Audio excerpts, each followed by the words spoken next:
Alright, ladies and gentlemen, boys and girls, welcome back. It's me, Addy, again, and I wanted to talk about some of my initial impressions with Armored Core 6, The Fires of Rubicon, which launched just the other day.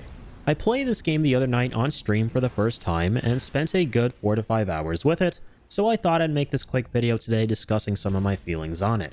Now, the first thing I want to mention is that this is actually my first time playing an Armored Core game, and not just that, but my first real experience with something from the mecha combat genre.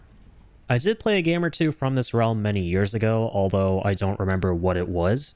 Truthfully, these kind of games never really did stand out to me all that much, and they never really looked all that appealing.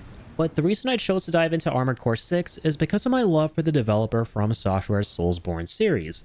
Not only do I adore every single one of those games, but Bloodborne, for those of you who don't know, is actually my second favorite game of all time. And for that reason, I have a lot of respect for the company and the design philosophy behind their games. So really, it should come as no surprise that the latest entry after a very long time in their Armored Core series was something that I just had to try out.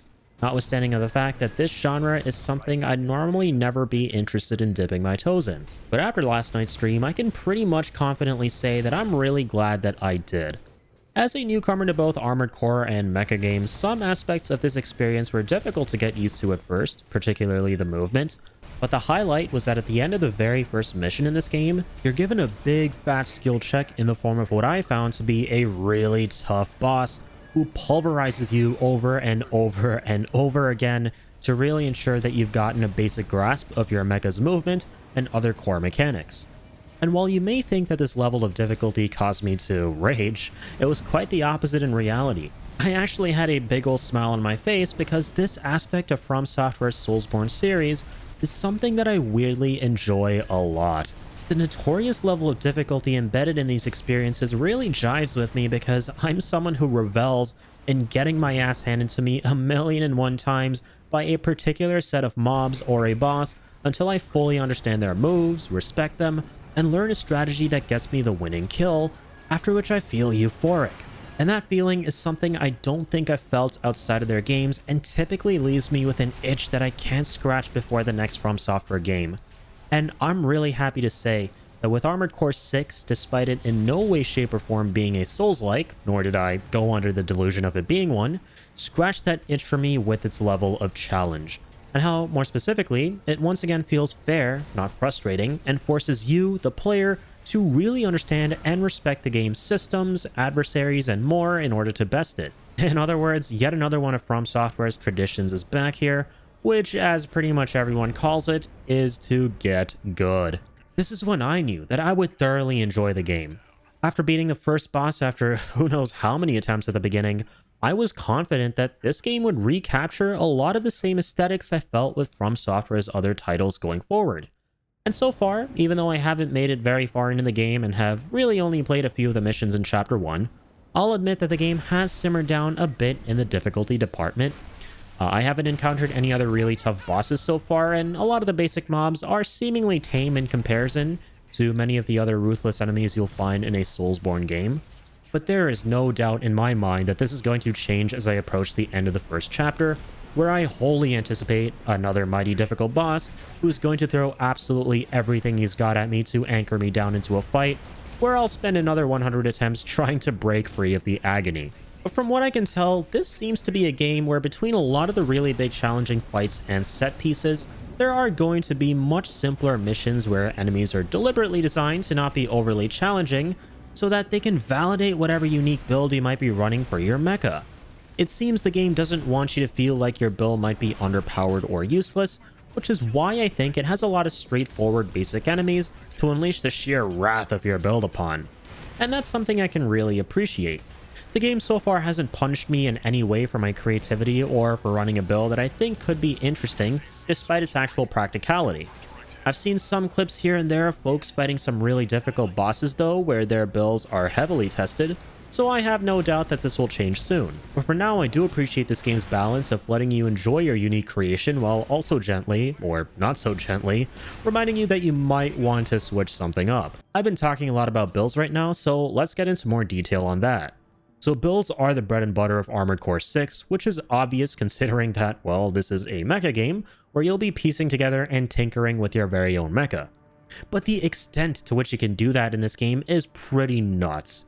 And even got to the point where I felt overwhelmed and unsure of what the heck I should be doing considering I had so many options. In this game, you can customize your mecha down to the tiniest of details, from the hulking limbs and monstrous weapons to the intricate processing systems powering your robot, all of which can be color customized and shaded with a nigh infinite number of options to choose from. Heck, I even inputted the RGB color values I use for my channel branding on my mecha. Now so far I haven't been able to change the functionality itself of my mecha, and by that I mean it's the standard one you start the game with that kind of jetpacks around and shoots at things, which as a side note feels a lot like Returnal, which a member of my community was quick to very aptly point out. And Returnal is a game that I love, so this made me really happy. But despite being limited right now due to my current story progression in Armored Core 6, it's still amazing getting to change around and mix and match the various types of guns and missiles that you can blast your foes with. It still feels like I have an insane amount to work with, even early on. And right now, my favorite thing to do is dual wield a linear rifle and bazooka to shoot these heavy yet powerful shots from afar. And from what I understand, you can eventually change up your mecha's playstyle entirely. I saw a clip the other day of a player who turned his mecha into a freaking tank, and getting to that part of the game is something I am so excited for. Also, I want to mention some of the Sekiro DNA present in this game as well. Sekiro is actually my second favorite game made by From Software, and one of the reasons I loved its combat so much was because of its posture and stagger system. I am aware that the stagger system is in a lot of other games too, but Sekiro immediately comes to mind because of how it's my favorite implementation of it, and how it's obviously another From Software game. And that system seems to be back in Armored Core 6. While I haven't noticed any parrying of any kind that you can do in this game, which who knows, might change, it's still the case that where if you hit an enemy hard and fast enough, you will eventually build up their stagger gauge to where you can temporarily immobilize them and whittle them down with further damage. And not only can you do this with ranged weapons, but energy blades as well, which is awesome. The immensity of this game's customization and ways to approach each combat scenario are definitely the biggest strengths here so far. And another thing I love here is how the gameplay loop seems to be simple. You will essentially deploy into what seem to be pretty short missions overall. I'm not sure if they'll get much longer than they currently are in Chapter 1. And as soon as you destroy your target objectives, you complete the mission and earn an amount of cash that's based on how well you did. And then you can use this cash to buy more parts for your suit. It's a simple and effective loop, and I liked how even though the levels feel really condensed, they still look pretty solid aesthetically and even offer you some secret optional bosses to fight who are certainly no pushovers and award you with some extra goodies. Performance is pretty great too, surprisingly. I'm currently playing this on PC during an era of broken ports and god-awful optimization, but I'm overjoyed to report that so far, besides maybe one hiccup in a certain mission where you have to destroy a ginormous mining robot in the middle of a wasteland, the game ran at a smooth and buttery 60 frames per second, even during moments of intense action. The story is probably the only thing I'm not super sold on right now. The basic premise of the game and some of the characters who've been introduced don't really stand out much. This is one of those games where you create your own non-voiced character who you don't really get to see and who's told what to do by others during mission briefings. And on top of that, you don't seem to actually see these characters physically in any cutscenes or anything like that. This is a game where you'll hear characters talking to each other over comms, kind of like the old school Metal Gear games. Again, maybe this is something that's going to change. Maybe we will see some of these characters here and there, like Walter, for example, who seems to be your, commanding officer or something like that. And I'm sorry, the Breaking Bad Better Call Saul enemy right now wants to scream out the whole Walter meme. Okay, I couldn't resist, sorry. Anyways, moving on. Yeah, it's pretty clear that the narrative isn't the primary focus of the game, and honestly, I am completely fine with that. The game sticks to its guns, no pun intended, and makes the gameplay the front and center of this package, and the gameplay so far is amazing. I also want to add that I'm really enjoying the concept of being able to replay missions for an S rank right now, and might even make some content on that for this YouTube channel, who knows. This was one of my favorite things to do in my favorite stealth game ever, which is Metal Gear Solid 5.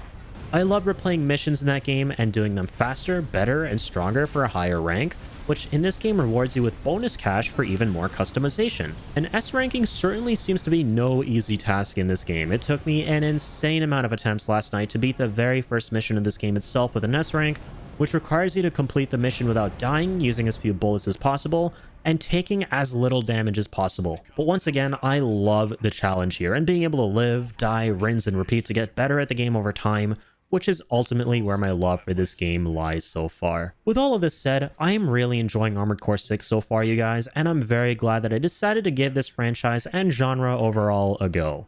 Once again, I've only played for a couple of hours, but as far as early impressions are concerned, I've got a real good feeling about the rest of my playthrough, and I'm looking forward to updating you all about that once I'm done the game. So if you want to be able to catch that, please do subscribe to the channel if you haven't already, and if you enjoyed this impressions video, then please do leave a like on it. If you're new here, I stream all of these games over on Twitch, so if you want to see my live playthrough and reactions, do also be sure to follow me over on twitch.tv/irritableindian. Link for that is in the description. I usually do make abridged Let's Play videos out of the games we stream for this main channel here, but for this game I may not. Like I said though, I am looking into potentially making some guide videos and S-Rank walkthroughs on Armored Core 6, so maybe look forward to those. But anyways guys, thanks for watching the video, stay happy, stay healthy, stay positive, and as always, keep on keeping on.